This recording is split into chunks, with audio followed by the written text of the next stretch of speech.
ang bagong player sa Barangay Ginebra na tinuring ni Coach Tim Cone na kukumpleto na piraso sa puzzle para makabuo ng magandang lineup.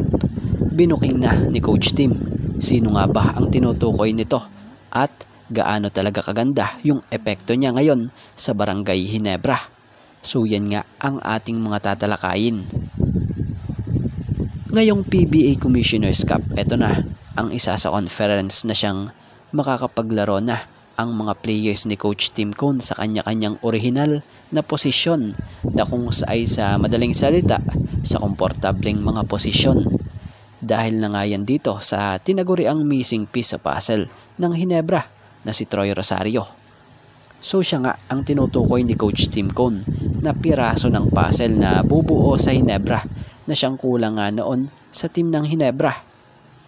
So sa pagkakadating nga po ni Troy Rosario sa Barangay Ginebra San Miguel, bukod sa napabalik na nga po yung mga player ng Ginebra sa kanilang original na posisyon, malaking tulong rin nga rin daw po ayon kay Coach Tim si Troy Rosario sa pagkuha ng rebounding na kung ay si Justin Brownlee naman nga raw ang bahala sa mga inside play ng team.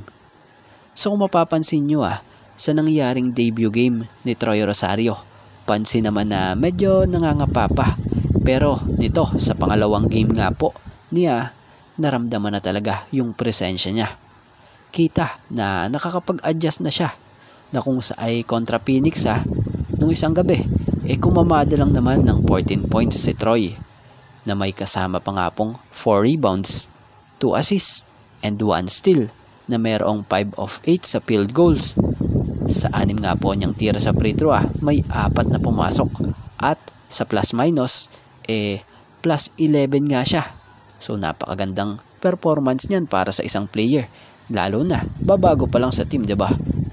At yun, bukod doon, ang pinakamaganda pa nga po dyan panalo sila kontra dito sa Phoenix sa final score nga po na 94-72. At eto, ayon nga sa naging pahayag ni Coach Tim na inilahad nga po ng fast break credit po, Rosario is really a key. Not necessarily what he can do game in and out, but for what he does for everybody else to be comfortable. So yun. So sa ngayon, eto nga lang po muna ang ating sports pasada, and thank you for watching guys, and God bless everyone.